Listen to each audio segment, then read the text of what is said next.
So with that, let's kind of get down into the applications, understanding where people are using these and how they're using them.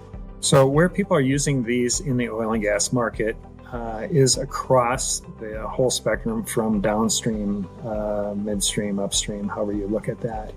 This really, we started in the downstream side, in the fuel distribution piece of it, as well as the waste oil pickup.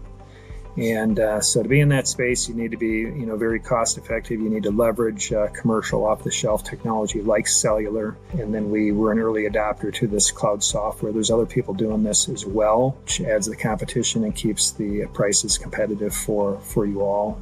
That helps with your return on investment.